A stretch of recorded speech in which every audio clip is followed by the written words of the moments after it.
task.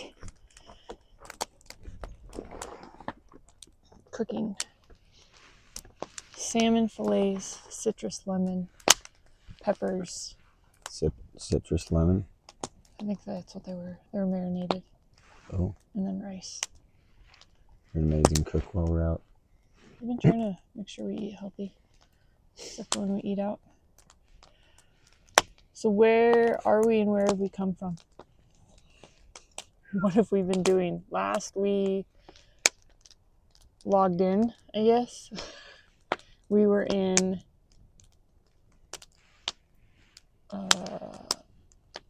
where were we? Payette. So we had just crossed in from Montana into Idaho. Since then we've gone to played in McCall. Yep. That was good. Beautiful town. Good fishing too. Hey dogs. You broke your pole somewhere along the way. Yep. Look at their treats. Jet. Goddamn dogs. I see him. You have all this. Broke your pole. You have to go hide. What? You broke your pole. Yeah. Yeah, broke my pole. Still got to fish with it. Caught a pretty good size cutthroat on it on that lake. Got some pretty cool pictures of that. You'll have to see those. It's all right if we have us yelling at our dogs on. It's real life, man. They've been in the car all day, so they're annoyed. And I'm gonna come and go because I'm cooking. Yeah, so from there we decided to run down to... Had a plane Sheridan. Gig went good. Went all the way up to Sheridan. We're going to stick around the area. Yep, saw my family. And then just had an opportunity to get our van tuned down at Adrenaline Vans. Tim, thanks so much. So we packed it up and hauled ass on Sunday and Monday to get to Montrose, Colorado, where Adrenaline Van HQ is. So got it tuned. Went through Flame Gorge. It was amazing. It was. I want to go back there, spend more time. We flew through there really fast. So. Yeah. But got to Adrenaline Van. Tim tuned us up. We hung out in the parking lot. And then we went through Black Canyon of the Gunnison. What a hole. Not a hole as in bad, like a big hole in the ground. And they recently had a pretty significant forest fire, so it's even blacker than it was before. It's blackened Black Canyon. Burnt. Stayed there. It's the Swedish black metal through this morning, and now we are in Lake Golden or something, somewhere in Colorado. We're just southwest of Colorado Springs. We are hauling home. Hoping to hit the Badlands by tomorrow night. Stay in the Badlands and hit Sioux Falls on Friday. Sioux Falls on Friday. Dogs get to go immediately to doggy daycare for the weekend. Because we're going to go check out Corey Waller and the Wicked Things. They're playing at the Den. Corey Waller and the Wicked Things at the Den Friday night. Going to be a good show. In town, come to the show. Hopefully I get this posted before the weekend. It's going to be fun. And then we're spending the rest of the weekend hanging out with Mark and Pam. Mark is Collin's producer / good friend. I think at this point we can probably stop referring to him by the job that he does. Best pal. He is your best pal. If I ever die, Collin's going to become a third some in that marriage. Mm-mm. Yes, you would. Totally leave me to stay with Mark. That's up to Pam. I think she's a one-woman man. What's that mean? I don't know. Oh, is it your cooking? Oh, it's your rice. Oh, is it my rice? I'll go check it. Why don't you talk about how we first met Mark? What we were doing? We were trying to find a studio. The story of Mark Dahm. would you quit rolling? God, you're filthy. Okay. Had written a couple songs with the band that was kind of in, and decided, you know what, we want to try to record them. So we were looking for studios, talked to a few, but Mark Dahm was one I reached out to. The Warehouse, knew nothing about studios. I'd toured some, but I'd never been in one, never even sang in a vocal booth. But I knew that through working at Guitar Center and selling all the gear, I don't want to learn how to operate it. I want to go to a studio. You don't know what you don't know. I want the whole experience. So yeah. I did that. Talked with him, kept in touch with him through the summer, and then when it was time to track, we had a 6-song EP, which is the Back Home EP.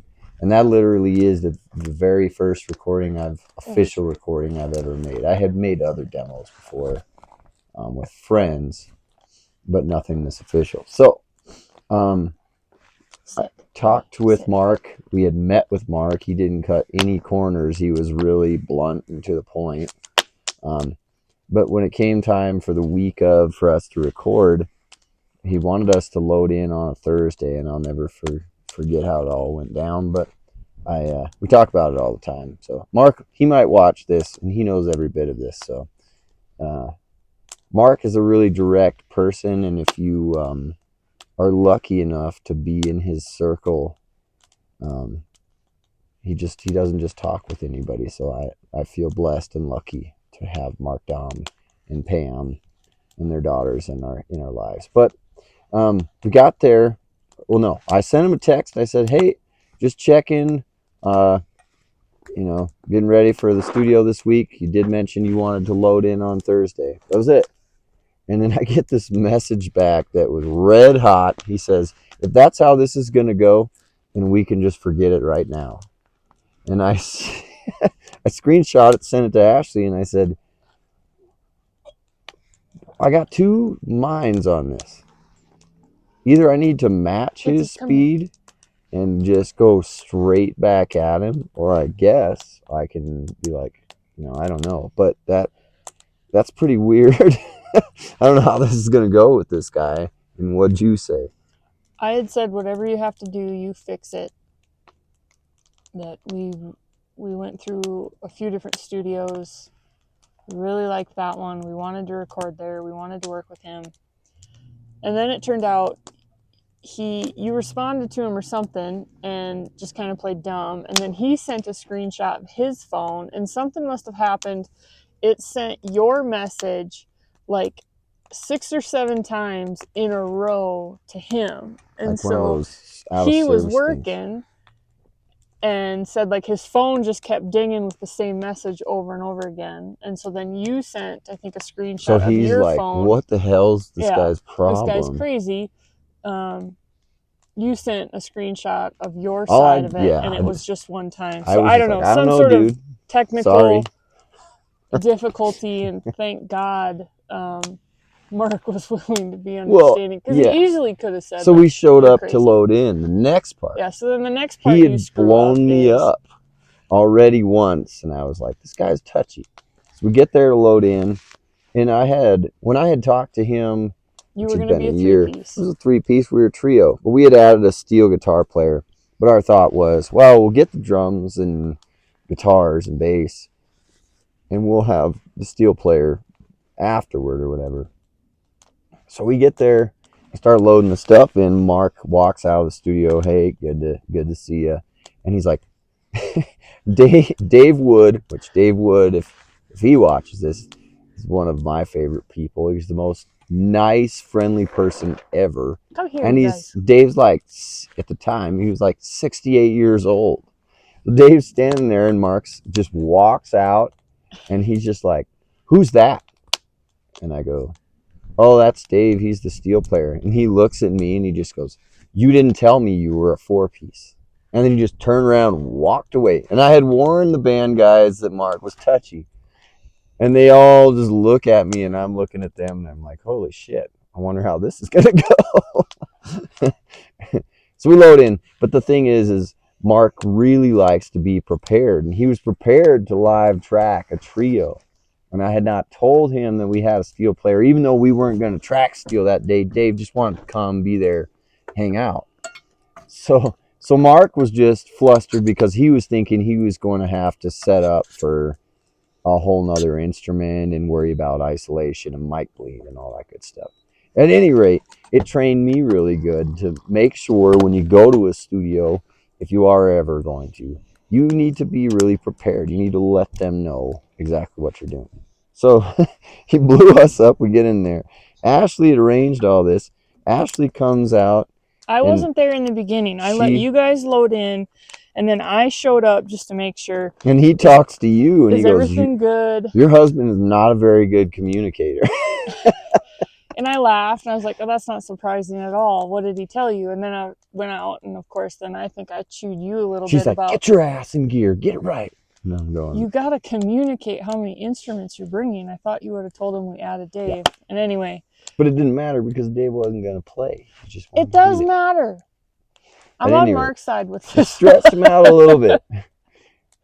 The answers always kick my ass a little bit. Well, you don't communicate very well. On everybody's side. Anyway. We got loaded in. It all Ashley was there. Mark had worries about, we've all talked about this. Mark had worries about Ashley because she is managing things. She's hovering over, making sure everything's square. She makes sure he gets paid. She's getting the band guys in line. And he's thinking, this chick's going to be over my shoulder. You know, that snare should be a little louder. Like, he had worries. But Ashley, being Ashley, she's like, all right, you good? You good? You know, checked. And we're all like, yep. Mark's like, yep. And then Ashley goes, I'm out. And she just left. And Mark, in his head, he told us later, he's like, oh my God, this is going to work. He was like instantly in love with Ashley because she's like, it's not my shit. It's time for them to play. But once we were mic'd up and started rolling, we had best weekend. We just rolled through. That whole thing is live tracked, except for the steel. The bass, the guitars, I overdubbed some lead guitar parts, but everything else, everybody played their ass off. It was such a fun time. We all broed down, had a great weekend. And it was completely after that, just such a great, it's always great. And that was great hang. What, like 3 years ago now? It was. Yep. And we've gotten to know Mark and Pam on a personal level, gotten to know their daughters. I would say probably in front of me as your number one fan is their daughter. She comes to every time she can if she's not working. Emma, shout out. Emma's fun. She I need to make her a shirt that says number one fan. But every time we're in studio, it is such a blast. Mark honestly has become kind of the person in our inner circle. If you and I don't quite know a decision to make, or if you and I are standing on opposite sides of the fence, we'll often use Mark as kind of a, hey, gut check us, or can we run this by you? What do you think? Here's what I'm thinking. Here's what Collin's thinking. And he always shoots us straight. He's been kind of a guiding light for us in some of the things that we've decided to do. And Mark is such an amazing songwriter in his own right, in all of the other projects, and the things that he does. If he does do something, he's all in. He's all in, and he is in love with it. He should charge 10 times what he charges, and we try to treat him like gold because he treats us like gold. And everybody who works with him knows this. And nobody needs to really know the full story, but we can call this the Mark Dahm episode. It's the Mark Dahm episode. There's a point in the story of Mark and Collin where I think, was it the full album? Yeah, it was the full album. The last album, Poor Man's Prayer. Yeah. Now, I'm going to tell this. Well, I said this was going to be quick, and supper's ready. So Mark didn't want to take payment to record the whole album of Poor Man's Prayer, which is ridiculous. We had gave him checks according to rates that were appropriate. He wouldn't take them, wouldn't cash them. So I was sitting there one night and I was going off about Lucky Dog guitars. Lucky Dog guitars are amazing. They're these amazing tellies. They're hand built. And This was another one of my like aha. yes, this credit Ashley. But I was going off and I said they're amazing. He puts a couple up for sale, but otherwise everything's a custom build, and it's like once every month, and it has a theme, and each one is unique. And she was, and I was like, yeah. And Mark loves them. That's his favorite guitar in the whole world. At any rate, Ashley, well, I'm laying in bed like flipping through pictures, and she's like, please stop. But she goes, what do they cost? I said, oh, they cost. And I started to, I don't know, anywhere from $4,000 up to, six. But she goes, as much as an album? And I was like, oh, damn, that's a good idea. So then I texted Mark. I was like, hey, Ashley's going to get me a Lucky Dog for my birthday. It's coming up. And what should I get? And Mark was like, internally later, he told us he was pissed because he's like, he knows that's my favorite guitar and I've wanted one like forever. And now he gets one. And then now he's asking me opinions on it. And it's driving me crazy. I think he was talking some mad shit at work about he was can't talking believe shit about Collin's me. just asking me. Doesn't even think about other people's feelings. But I was asking him like, well, what would you do? And he said, here's what I'd do. Well, then I'm watching, and the perfect guitar came up. That was everything he was thinking. And Ashley's like, boom, pulled the trigger. And we were just so excited to get it. And so we got it. And we went to the studio for yet another just guitar night. We had recorded guitars all winter and stuff. And Ashley got him this card. And we can't show anybody the video, but he did cry. We have a video. We were sneaky and videoed it. But he read this card, which got him going. But then when he opened the case and saw this guitar, you even choked up. He choked. I got a little choked up too. Yeah, he was just guys, just putting his girls through college, just can't stand, to spend that amount of dough on himself. And it was great. I'm really glad that it was such a cool thing. I think we ended up buying, not to deviate from the story, we ended up getting like 3 guitars within a span of, I bought Black Betty, which is mine. Spree. I was on a spree. That's not happening. But guitars for albums is a really great trade. So yeah. Anyway, we're not angels. Supper's ready. It was just really great to do something nice that like actually someone liked. He's worth, especially for somebody that deserves it. So much more than that. It was awesome. So. Mark, there you go, Mark. Pam, we're really excited to get home and hang out with you guys this weekend. So cheers. Cheers to them. I also found the honey hole for Weller whiskeys. Don't give that away. I'm not telling you where, but when I go out, I always find it here.